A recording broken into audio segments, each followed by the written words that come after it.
जहां 1991 में भारत का फॉरेन रिजर्व सिर्फ 5.8 बिलियन डॉलर था। 2004 में जब कांग्रेस की सरकार बनी तब भारत का फॉरेन रिजर्व 145 बिलियन डॉलर था। 2014 में जब बीजेपी की सरकार बनी तब भारत का फॉरेन रिजर्व 322 बिलियन डॉलर था। पर पिछले कुछ सालों में भारत का फॉरेन रिजर्व बहुत तेजी से बढ़ा है। जून 2020 में पहली बार भारत का फॉरेन रिजर्व 500 बिलियन डॉलर्स को टच किया था। उसके ठीक एक साल बाद जून 2021 को भारत का फॉरेन रिजर्व 600 बिलियन डॉलर्स को टच किया था।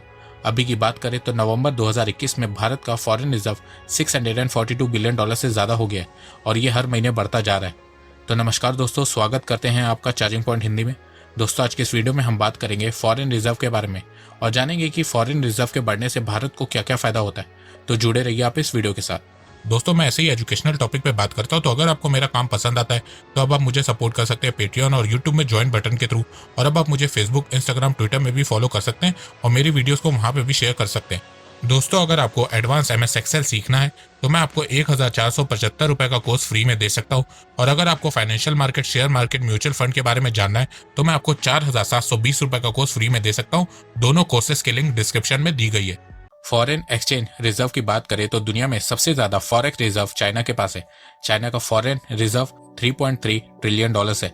दूसरे नंबर पे 1.4 ट्रिलियन डॉलर के साथ जापान है। थर्ड पोजीशन पे 1 ट्रिलियन डॉलर के साथ स्विट्जरलैंड है और फोर्थ पोजीशन पे भारत है। भारत का फॉरेक्स रिजर्व 642 बिलियन डॉलर है।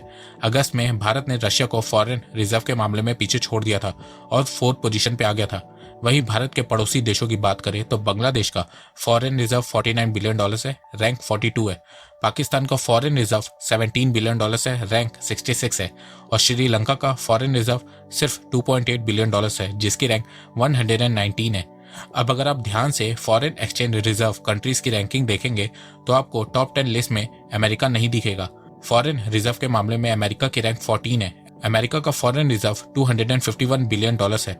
अब आप सोच रहे होंगे कि अमेरिका इतना बड़ा देश है, अर्थव्यवस्था के मामले में दुनिया का सबसे बड़ा देश है, फिर भी उसका फॉरेन रिजर्व सिर्फ 251 बिलियन डॉलर्स क्यों है? तो देखो, फॉरेन रिजर्व में बहुत सी चीजें आती हैं, जैसे कि फॉरेन करेंसी, डॉलर्स, यूरो, इसके अलावा गोल्ड, SDR जैसी चीजें भी फॉरेन रिजर्व में आती हैं। भारत का फॉरेन रिजर्व में सबसे ज्यादा शेयर फॉरेन करेंसी का है। भारत का फॉरेन रिजर्व 642 बिलियन डॉलर है। उसमें से फॉरेन करेंसी का रिजर्व 571 बिलियन डॉलर है। गोल्ड रिजर्व 37 बिलियन डॉलर है। SDR special drawing rights 19 billion dollar है और reserve position in the IMF 5 billion dollar है। वहीं अगर आप US का फॉरेन रिजर्व देखेंगे तो उसमें सबसे ज्यादा शेयर गोल्ड का है। अमेरिका गोल्ड में सबसे ज्यादा इन्वेस्ट करता है, वो इसलिए क्योंकि US अपनी ही देश की करेंसी का रिजर्व रख के क्या करेगा। ऑलरेडी अमेरिकन डॉलर वर्ल्ड की मोस्ट ट्रेडेड करेंसी है। ज्यादातर देश अमेरिकन डॉलर में ही ट्रेड करते हैं, तो डॉलर का रिजर्व रख के US को कुछ फायदा नहीं होगा। इसीलिए अमेरिका डॉलर्स की जगह गोल्ड में इन्वेस्ट करता है।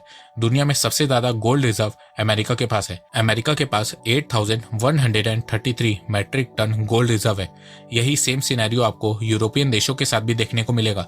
यूरोपियन देश भी ज्यादा फॉरेन करेंसी के रिजर्व अपने पास नहीं रखते हैं, वो भी US की तरह गोल्ड के रिजर्व रखते हैं। इसीलिए उनकी रैंकिंग भी फॉरेन रिजर्व में ज्यादा नहीं होती है। भारत के फॉरेन रिजर्व की बात करें तो 1991 में भारत का फॉरेन रिजर्व सिर्फ 5.8 बिलियन डॉलर था और आज 642 बिलियन डॉलर से ज्यादा है। इससे एक चीज साफ समझ में आती है कि पिछले 30 सालों में भारत ने बहुत मेहनत की है। जहां 1991 में भारत के पास सिर्फ 10 से 11 दिन इंपोर्ट लायक फॉरेन रिजर्व बचा हुआ था, वहीं 2021 में RBI की रिपोर्ट के मुताबिक भारत के पास 15.8 मंथ, लगभग 16 महीने लायक फॉरेन रिजर्व है।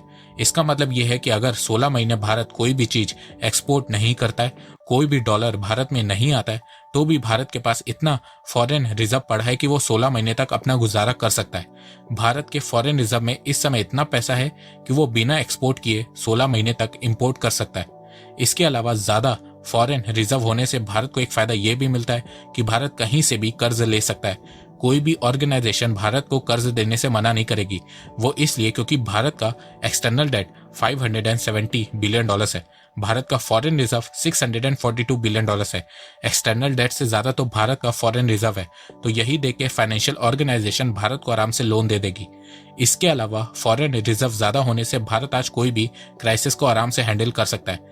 फॉरेन रिजर्व ज्यादा होने से ये भी पता चलता है कि देश की अर्थव्यवस्था कितनी स्ट्रांग है और इसी चीज को देखते हुए फॉरेन इन्वेस्टर देश में इन्वेस्ट भी करते हैं। अब आप सोच रहे होंगे कि पेंडेमिक होने के बावजूद भारत का फॉरेन रिजर्व इतना तेजी से कैसे बढ़ रहा है, जबकि पिछले साल भारत की ग्रोथ रेट में मैसिव फॉल देखने को मिला था। तो देखो, भले ही भारत की ग्रोथ रेट पेंडेमिक के कारण गिरी थी, पर फॉरेन इन्वेस्टर का भरोसा भारत पे बना हुआ था। फॉरेन इन्वेस्टर ने पेंडेमिक के दौरान भी भारत में बहुत इन्वेस्ट किया, भारत की स्टॉक मार्केट में बहुत इन्वेस्ट किया। पेंडेमिक होने के बावजूद पिछले साल भारत में $81 बिलियन से ज्यादा एफडीआई आया, जिसके चलते भारत का फॉरेन रिजर्व बढ़ रहा था। इसके अलावा पिछले कुछ महीनों से भारत का एक्सपोर्ट बढ़ रहा है, जिसके चलते भी भारत का फॉरेन रिजर्व बढ़ रहा है। इसके अलावा और भी बहुत से रीजन है जिनके चलते भारत का फॉरेन रिजर्व बढ़ रहा है। भारत का फॉरेक्स रिजर्व आरबीआई मैनेज करता है। जब इंडियन रुपए की वैल्यू डॉलर के मुकाबले वीक होने लगती है तो आरबीआई डॉलर को बेचने लगता है, और जब रुपी स्ट्रांग होने लगता है तो आरबीआई डॉलर को परचेस करने लगता है। पिछले कुछ सालों से आरबीआई बहुत ज्यादा डॉलर्स को परचेस कर रहा है। फाइनेंशियल ईयर 2020-21 में भारत ने अपनी जीडीपी का 5.5% फॉरेक्स परचेस किया था, और इसी चीज को देखने के बाद आईएमएफ ने भारत को कहा कि आप जितनी स्पीड से अपना फॉरेन रिजर्व बढ़ा रहे हैं उस स्पीड को कम कीजिए। इसके अलावा आईएमएफ ने भारत को यह भी कहा कि भारत जानबूझ के अपनी करेंसी को कमजोर रखने की कोशिश कर रहा है। आईएमएफ ने कहा है कि आज के समय भारत का एक्सपोर्ट बढ़ रहा है। इसके अलावा भारत में एफडीआई फॉरेन डायरेक्ट इन्वेस्टमेंट भी ज्यादा आ रहा है। बड़ी बड़ी इंटरनेशनल कंपनीज भारत में बहुत निवेश कर रही हैं, जिसके चलते बाहर से भारत में बहुत डॉलर आ रहा है। भारत में डॉलर की सप्लाई बढ़ गई है, तो इसके चलते आईएमएफ का कहना है कि इंडियन रुपी को स्ट्रांग होना चाहिए, पर आरबीआई इंडियन रुपी को डॉलर के मुकाबले स्ट्रांग नहीं होने दे रही है। जैसे ही भारत में डॉलर की सप्लाई बढ़ने लगती है, आरबीआई डॉलर परचेस करने लगती है और अपने रिजर्व में ऐड कर देती है, जिससे इंडियन रुपी की वैल्यू स्ट्रांग नहीं हो पाती है। आईएमएफ के अलावा यूएस की ट्रेजरी डिपार्टमेंट ने भी भारत को करेंसी मैनिपुलेटर की लिस्ट में डाल रखा है। यूएस ट्रेजरी डिपार्टमेंट का कहना है कि भारत अपनी करेंसी को जानबूझ के कमजोर रखता है। अब आप सोच रहे होंगे कि भारत क्यों जानबूझ के इंडियन रुपए की वैल्यू को कमजोर रखता है, तो देखो, इसके पीछे बहुत से रीजन है। रुपए गिरने के बाद जो सबसे ज्यादा फायदे में होता है वो होता है देश का एक्सपोर्टर। अब आप सोच रहे होंगे कि वो कैसे? वो ऐसे कि अगर देश की करेंसी की वैल्यू डाउन होती है तो उन्हें पहले के मुकाबले ज्यादा पैसे मिलते हैं। मतलब अगर $1 की कीमत 70 रुपए थी और इस समय 74 रुपए हो गई है, तो एक्सपोर्टर को अमेरिका में प्रोडक्ट बेचने पे पहले के मुकाबले ज्यादा पैसे मिलेंगे। इसके अलावा इंडियन रुपए के कमजोर होने से भारत का एक्सपोर्ट भी बढ़ता है, क्योंकि जैसे ही इंडियन रुपए की वैल्यू कमजोर होने लगती है, ग्लोबल लेवल पे इंडियन मेड प्रोडक्ट की प्राइस दूसरे देशों के मुकाबले कम हो जाती है, और इससे बाहर के लोग इंडियन मेड प्रोडक्ट को ज्यादा खरीदने लगते हैं, और इससे भारत का एक्सपोर्ट भी बढ़ने लगता है। तो अपने एक्सपोर्ट को बढ़ाने के लिए भारत जानबूझ के अपनी करेंसी की वैल्यू को डाउन करता है। ऐसा नहीं है कि सिर्फ भारत अपनी करेंसी को मैनिपुलेट करता है। चाइना, जापान, साउथ कोरिया सब अपने एक्सपोर्ट को बढ़ाने के लिए अपनी करेंसी की वैल्यू को डाउन करते हैं।